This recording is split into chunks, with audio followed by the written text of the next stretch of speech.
ദൈവനാമത്തിന് മൊത്തം ഉണ്ടായിട്ട് ഒരു പ്രാവശ്യം കൂടെ ദൈവസന്നിധിയിൽ നിൽക്കാൻ ദൈവം സഹായിച്ചവർക്ക് ഞാൻ ദൈവത്തെ സ്തുതിക്കുന്നു. നമ്മളെല്ലാവരും പല ദുഃഖത്താലൊക്കെ ഭാരപ്പെടുന്നവരാണ്. അതിനെക്കുറിച്ച് ആണ് ദൈവനോട് ഇടപെട്ടത്. എന്നെ ദൈവം ബലപ്പെടുത്തുന്ന കാര്യങ്ങൾ പറയാൻ ആഗ്രഹിക്കുന്നു. എല്ലാവർക്കും അത് അനുഗ്രഹമായി തീരുവാൻ ഞാൻ പ്രാർത്ഥിക്കുന്നു. പലപ്പോഴും നമ്മൾ ദുഃഖം പല ടൈപ്പ് ദുഃഖം നമുക്കുണ്ട്.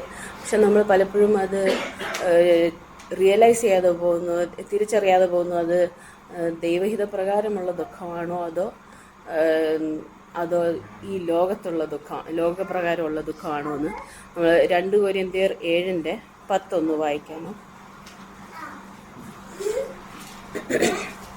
ലോകപ്രകാരമുള്ള ദുഃഖം അനുതാപം വരാത്ത മനസ്സാദരത്തെ രക്ഷയ്ക്കായി ഉളവാക്കുന്നു. ലോകത്തിന്റെ ദുഃഖമോ മരണത്തെ ഉളവാക്കുന്നു. അതെ, ഇവിടെ നമ്മൾ ഞാൻ അവസാനത്തെ വാക്ക് പറയാൻ, ലോകത്തിന്റെ ദുഃഖമോ മരണത്തെ ഉളവാക്കുന്നു. അവിടെ നമ്മൾ കാണുന്നത്, ഇവിടെ നമ്മൾ വായിച്ചപ്പം മനസ്സിലാക്കുന്നത്, ദൈവവചനം പറയുന്നത്, ദൈവം നമ്മളോട് പറയുന്നത് 2 രീതിയിലുള്ള ദുഃഖമുണ്ടെന്നാണ്. ദൈവഹിത പ്രകാരമുള്ള ദുഃഖമുണ്ട്, ലോകത്തിൻ്റെ ദുഃഖമുണ്ട്. അപ്പോൾ അതിൻ്റെ 8 മുതലൊന്ന് ഞാൻ വായിക്കാമേ. ഞാൻ ലേഖനത്താൽ നിങ്ങളെ ദുഃഖിപ്പിച്ചു എന്ന് വരികിലും ഞാൻ അനുതപിക്കുന്നില്ല. ആ ലേഖനം നിങ്ങളെ കുറച്ചു നേരത്തേക്കെങ്കിലും ദുഃഖിപ്പിച്ചു എന്ന് കാണുന്നത് കൊണ്ട് മുൻപേ അനുതപിച്ചുവെങ്കിലും ഇപ്പോൾ ഞാൻ സന്തോഷിക്കുന്നു. നിങ്ങൾ ദുഃഖിച്ചതിനാലല്ല, മാനസാന്തരത്തിനായി ദുഃഖിച്ചതിനാലത്രേ. നിങ്ങൾക്ക് ഞങ്ങളാൽ ഒന്നിലും ഛേദം വരാത്തവണ്ണം ദൈവഹിത പ്രകാരമല്ലോ നിങ്ങൾ ദുഃഖിച്ചത്. ദൈവഹിത പ്രകാരമുള്ള ദുഃഖം അനുതാപം വരാത്ത മാനസാന്തരത്തെ രക്ഷയ്ക്കായി ഉളവാക്കുന്നു. അങ്ങനല്ല, ദൈവഹിത പ്രകാരമുള്ള ദുഃഖം അനുതാപം വരാത്ത മാനസാന്തരത്തെ രക്ഷയ്ക്കായി ഉളവാക്കുന്നു. ലോകത്തിൻ്റെ ദുഃഖമോ മരണത്തെ ഉളവാക്കുന്നു. ദൈവഹിതപ്രകാരം നിങ്ങൾക്കുണ്ടായ ഈ ദുഃഖം എത്ര ഉത്സാഹം, എത്ര പ്രതിവാദം, എത്ര നീരസം, എത്ര ഭയം, എത്ര വാഞ്ച, എത്ര എരിവ്, എത്ര പ്രതികാരം നിങ്ങളിൽ ജനിപ്പിച്ചു. ഈ കാര്യത്തിൽ നിങ്ങൾ നിർമ്മലന്മാർ എന്ന് എല്ലാ വിധത്തിലും കാണിച്ചിരിക്കുന്നു. അത് നമുക്ക് ഈ ഭാഗത്തുനിന്ന് മനസ്സിലാകുന്നത്, ലോകപരമായ ഒരു ദുഃഖമാണെങ്കിൽ അത് മരണത്തിലേക്കാണ് നയിക്കുന്നതെന്ന്, മരണത്തെ ഉളവാക്കുന്നു കാണുന്നത്. അത് എങ്ങനെയാണെന്ന് എനിക്ക് മനസ്സിലാകുന്നത് എങ്ങനെയാണെന്ന് വെച്ചാൽ,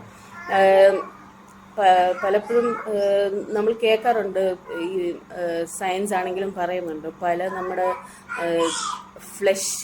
നമ്മുടെ ശരീരത്തിനുണ്ടാകുന്ന പല അസുഖങ്ങളും നമ്മുടെ ചിന്താഭാരം കൊണ്ടോ അല്ലെങ്കിൽ ഇങ്ങനത്തെ ദുഃഖം കൊണ്ടോ ഉണ്ടാകുന്നതാണെന്ന് പല അസുഖങ്ങളും. അത് നമ്മുടെ ശരീരത്തിൻ്റെ വിഷയമാണ്. അതേപോലെ തന്നെ നമ്മുടെ ആത്മാവിൻ്റെ വിഷയത്തിലും അങ്ങനെയാണെന്നാണ് ഞാൻ മനസ്സിലാക്കുന്നത്. പല വാക്യങ്ങളുണ്ട്, ഞാൻ എല്ലാം എടുത്തിട്ടില്ല. പക്ഷെ നമുക്കറിയാം അതൊക്കെ. നമ്മളിങ്ങനെ ദുഃഖിക്കുമ്പോൾ തന്നെ നമ്മൾ പാപത്തിലോട്ടും കൂടാണ് പോകുന്നത്. പാപം വഴി നമ്മൾ മരണത്തിലേക്കാണ് പോകുന്നതെന്ന്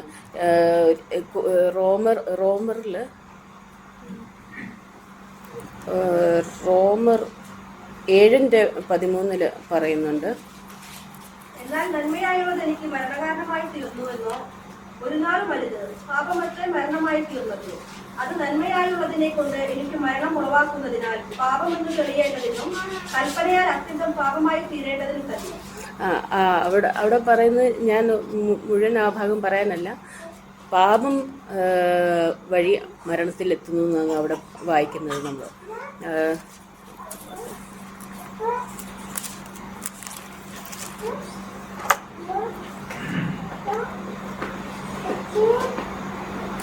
പാപമത്രേ മരണമായി തീർന്നത്.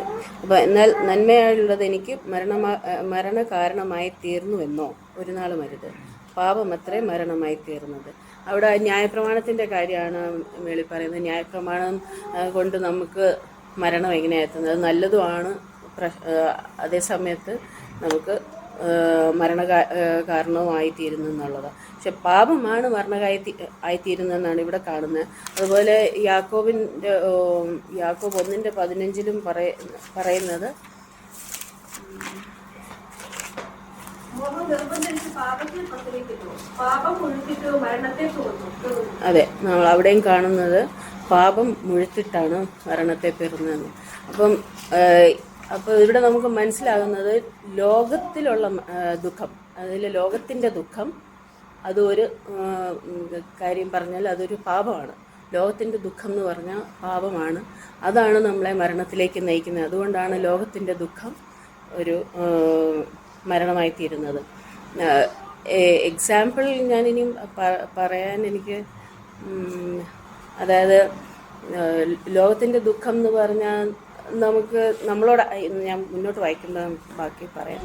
ദൈവഹിതപ്രകാരമുള്ള ദുഃഖം അനുതാപം വരാത്ത മാനസാന്തരത്തെ രക്ഷയ്ക്കായി ഉളവാക്കുന്നു. അതേസമയം അതിൻ്റെ ഡിഫറൻസ് ഇവിടെ നമ്മൾ കാണുന്നത് ദൈവഹിതപ്രകാരമുള്ള ദുഃഖത്തിന് ഒരു കാര്യമുള്ളത്, അത് ഈ ഇംഗ്ലീഷിൽ വായിക്കുമ്പം അനുതാപം വരാത്ത എന്ന് പറയുമ്പോൾ ഇംഗ്ലീഷിൽ പറയുന്നത് റിഗ്രറ്റാണ്. മറ്റേത് നമുക്ക് റിഗ്രറ്റ് ഉണ്ടാവും. ലോകപരമായിട്ടുള്ള ദുഃഖങ്ങളാണെങ്കിൽ നമുക്ക് എപ്പോഴും റിഗ്രറ്റ്സ് ആയിരിക്കും. നമുക്ക് റിഗ്രറ്റ് അവിടെ നിൽക്കുകയാണ്. നമ്മൾ ഒരിക്കലും അതിൽ നിന്ന് മാനസാന്തരത്തിലോട്ട് നയിക്കപ്പെടുന്നില്ല. അതാണ് വിഷയം. അപ്പം ദൈവഹിത പ്രകാരമുള്ള ഒരു ദുഃഖമാണെങ്കിൽ അത് നമ്മളെ മാനസാന്തരത്തിലേക്കാണ് നയിക്കുന്നത്. അതുകൊണ്ടാണ് നമുക്ക് നിത്യജീവൻ അല്ലെങ്കിൽ ജീവനിലേക്ക് നമ്മൾ നയിക്കുന്നത്. മറ്റേത് മരണത്തിലേക്ക് പോകുന്നതും. അപ്പോൾ ഇവിടെ പറയുന്ന ഈ അനുതാപം നമ്മൾ രണ്ട് രീതിയിൽ ആ അനുതാപത്തെ മനസ്സിലാക്കുന്നുണ്ട്. ഒന്ന് റിപ്പൻറ്റൻസ് ആണ്, ഒന്ന് റിഗ്രറ്റ് ആണ്. ഇംഗ്ലീഷിൽ വായിക്കുമ്പോൾ അത് ഇച്ചിരി കൂടെ നമുക്ക് ക്ലാരിറ്റി കിട്ടും. അത് റിഗ്രറ്റ് ആകുന്നതുകൊണ്ടുള്ള ആവശ്യം, നമുക്ക് റിഗ്രറ്റ് ഇല്ലാതെ ഈ ദുഃഖം നമുക്ക് റിഗ്രറ്റ് ഇല്ലാത്ത മാനസാന്തരത്തിലേക്ക് നയിക്കുന്നു, മാനസാന്തരത്തെ രക്ഷയ്ക്കായി ഉളവാക്കുന്നു. അപ്പോൾ നമുക്ക് അങ്ങനെ ഒരു സാൽവേഷനിലെത്താൻ പറ്റും. ഞാൻ ഇംഗ്ലീഷിലൊന്ന് വായിക്കാം. For the sorrow that is according to the will of God produces a repentance without regret, leading to salvation. But the sorrow of the world produces death. അപ്പോൾ നമ്മൾ അങ്ങനെയാണ് അവിടെ മനസ്സിലാക്കുന്നത്. ഇത് നമ്മൾ അതിന് മുകളിലത്തെ കാര്യം പറഞ്ഞാൽ പൗലോസ് ഇവരിൽ സന്തോഷിക്കുന്ന ഒരു വിഷയമാണ് അവിടെ പറയുന്നത്. കൊരിന്ത്യ സഭയോട് അവർ ചെയ്യേണ്ട കാര്യം പൗലോസ് പറഞ്ഞതുകൊണ്ട് അവർക്ക് ദുഃഖമായി പോയി. പക്ഷെ ഞാൻ അതിൽ ആദ്യം എനിക്ക് നിങ്ങളോട് അത് പറയേണ്ടി വന്നതിൽ ചെറിയ ദുഃഖം ഉണ്ടായിരുന്നു. എന്നാലും ഇപ്പം ഞാൻ സന്തോഷിക്കുന്നു. വൈ? ബിക്കോസ് അവർ മാനസാന്തരത്തിലേക്ക് അവർ നയിക്കപ്പെട്ടു. ആ കാര്യം പറഞ്ഞതുകൊണ്ട് അവർക്ക് ചെറിയ സമയത്തേക്ക് ടെമ്പററി ആയിട്ട് ഒരു വിഷമം ഉണ്ടായെങ്കിലും അത് നല്ലതിനെ ആയിട്ടുള്ളൂ. എല്ലാം നമുക്ക് നല്ലതിനാണ് ദൈവം വരുത്തുന്നത്. അപ്പം നമ്മൾ ഏതൊരു വിഷയം, നമുക്ക് ഏതൊരു ദുഃഖം ഉണ്ടാകുമ്പം അത് ദൈവം നമ്മുടെ നന്മയ്ക്കാണ്, അല്ലെങ്കിൽ എൻ്റെ നിത്യജീവനിലേക്ക് എത്തുന്നതാണ്, എൻ്റെ മാനസാന്തരത്തിനുള്ളതാണെങ്കിൽ അത് നല്ല ദുഃഖമാണ്. പക്ഷേ അവിടെ തന്നെ നിൽക്കാതെ ആ ദുഃഖത്തിൽ അവിടെ ആ ദുഃഖം തളം കെട്ടി നിൽക്കാതെ നമ്മളതിന് മുന്നോട്ട് ആ മാനസാന്തരത്തിലേക്ക് നമ്മൾ പോകണം.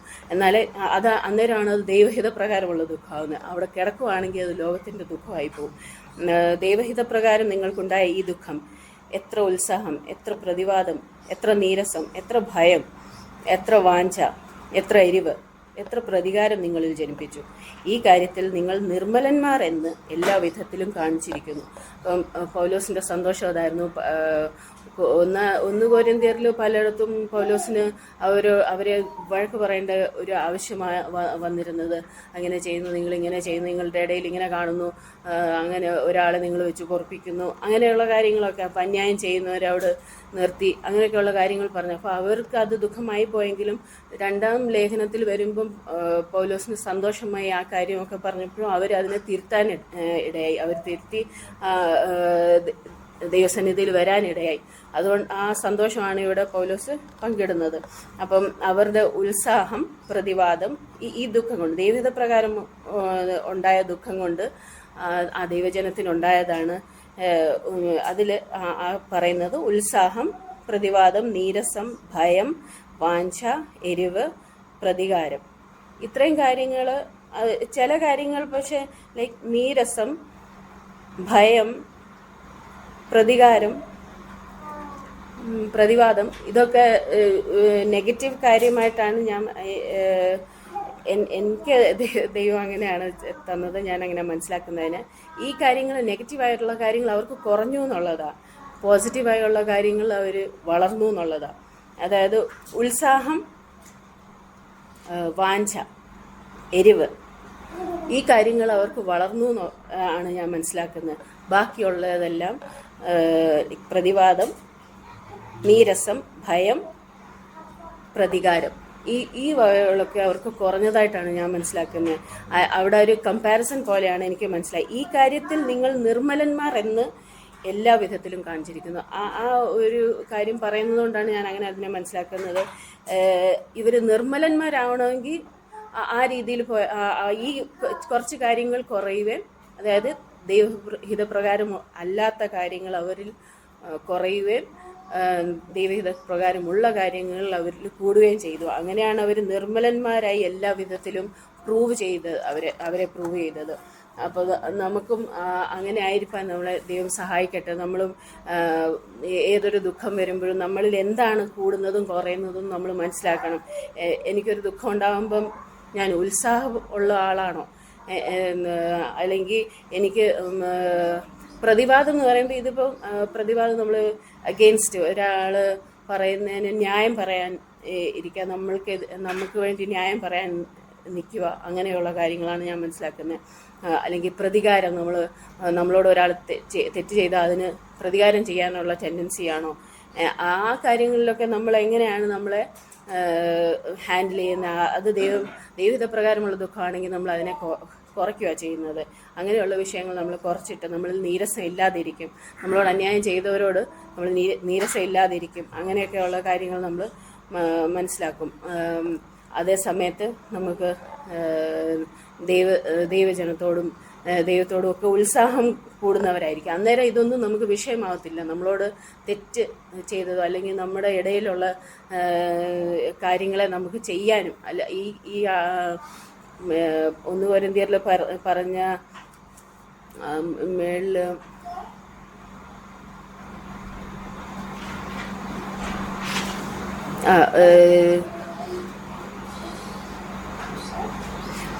അവിടെ പറഞ്ഞ കാര്യങ്ങളൊക്കെയും എന്തായാലും പൗലോസ് പറഞ്ഞതുകൊണ്ട് അവർക്കൊരു ദോഷം ഉണ്ടാകാത്ത രീതിയിൽ പൗലോസ് അവരെ എന്തൊക്കെ തിരുത്താൻ പറഞ്ഞോ അതൊക്കെ അവർക്ക് തിരുത്താൻ മനസ്സുണ്ടായി. അല്ലാതെ പൗലോസിനോടോ ഒരു കാര്യത്തിലും അവർക്ക് തെറ്റായിട്ടൊരു ചിന്ത അവർക്കില്ലായിരുന്നു എന്ന് അവിടെ വന്ന് സാക്ഷ്യം പറയുന്ന ഒരാൾ തീത്തോസാണെന്ന് തോന്നുന്നു, തിമോത്തിയോസാണോ, അവിടെ വന്ന് സാക്ഷ്യം പറയുന്ന ആ സന്തോഷമാണ് പൗലോസിനുണ്ടായത്.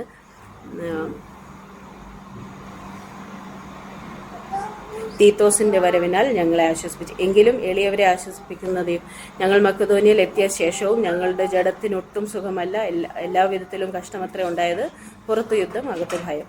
എങ്കിലും എളിയവരെ ആശ്വസിപ്പിക്കുന്ന ദൈവം തീത്തോസിന്റെ വരവിനാൽ ഞങ്ങളെ ആശ്വസിപ്പിച്ചു.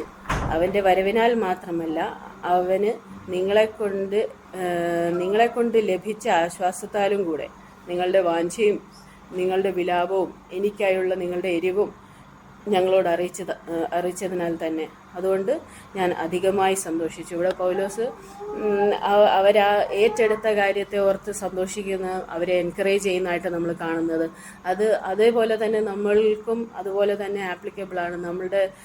നമ്മളോട് ഒരു കാര്യത്തിൽ നമ്മളെ തിരുത്താൻ പറയുന്ന സമയത്ത് നമുക്കത് ഏത് രീതിയിലാണ് നമ്മൾ ഏറ്റെടുക്കുന്നതെന്ന്, ആ ദുഃഖം നമുക്ക് ഏത് രീതിയിലാണ് ഉണ്ടാകുന്നത്, അതൊരു നീരസമായിട്ടാണോ നമ്മൾ നിൽക്കുന്നത്, അതോ നമ്മളതിനെ ഏറ്റെടുത്ത് നമ്മളുടെ മാനസാന്തരത്തിലേക്ക് നമ്മൾ നയിക്കപ്പെടുവാണോ എന്ന് നമ്മളും എപ്പോഴും നമ്മളെ തന്നെ തിരിഞ്ഞു നോക്കുകയും ശ്രദ്ധിക്കുകയും ചെയ്യേണ്ടതാണ്. 7:1 വായിക്കാമോ? ഈ 7:1 വായിക്കണം.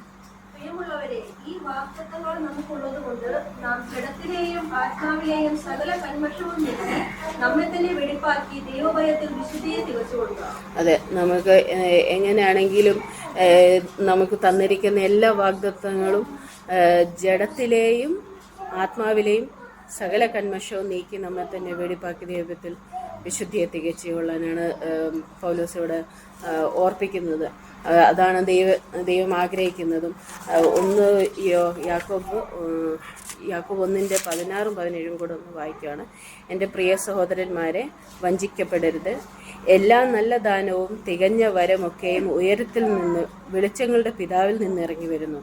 അവന് വികാരമോ ഗതിഭേദത്താലുള്ള ആച്ഛാദനമോ ഇല്ല.